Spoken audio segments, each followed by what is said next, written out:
Okay, Assalamualaikum. Okay, macam mana kita nak buka local studio kan, data studio. Jadi pergi kat Google, tekan ni localstudio.google.com.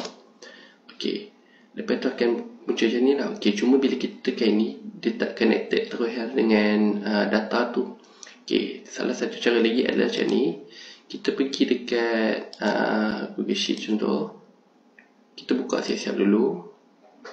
Okay, sini tak ada data kan. Contoh data daripada Excel, kita masukkan dulu.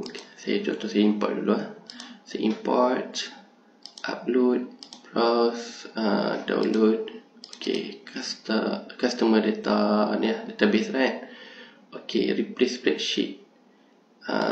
Okay, replace spreadsheet. Okay, import data. Okay, jadi bagi dia jalan dulu. Dia nak key in lah. Okay, data ni dia akan agak banyak lah.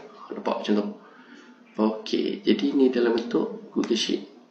Okey, dia adalah row ID semua kan. Okey. Lepas tu pergi ke bahagian extension, tekan local studio ni, tekan create a report. Nanti silap dia buat enter untuk kita. Kita tekan create.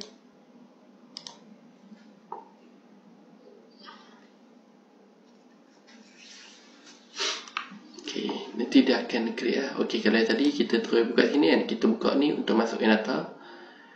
Tapi yang lagi satu ni, kita daripada Google Sheet ni pun kita terus boleh direct. Jadi dia terus nampak, dia akan siapkan sedikit lah kan, kita punya ni data ni. Okey, nampak. Okey, jadi contoh saya letak kat sini, dashboard, order, sale. Okay, sebab data yang kita guna adalah data ni lah kan. Okay, jadi itu dulu macam mana masuk. Okay, actually aku akan ajar juga local studio dekat dalam ni lah, dalam TikTok. Cuma pelan-pelan lah, sebab dia aku nak kena jagalah dia punya 1 minit, 2 minit macam tu kan. Jadi aku kena potong banyak-banyak. Okay, kalau nak betul-betul yang lengkap terus kan, korang terus hadap sejam 2 jam punya kan. Tapi aku dah potong-potong lah 5 minit, 7 minit macam tu. Korang pergi kat link tree ni, berurus tekan sini, tekan urus from local studio RM29. Tapi kalau personal coaching ni dia mahal lah, sebab aku saja biar mahal supaya orang tak ambil aku lah. Jadi aku sukalah RM29. InsyaAllah lengkap apa yang korang akan dapat kat sini. Iaitu ni lah, satu grup Telegram. Lifetime je RM29. Tapi aku tak pasti aku akan naikkan ke macam mana. Okey, lepas tu adalah bahagian 1 dan sampai ke bawah. Ini Google Sheet, lepas tu dah masuk dah ke studio. Lepas tu akan ada Google Site dan App Script lah.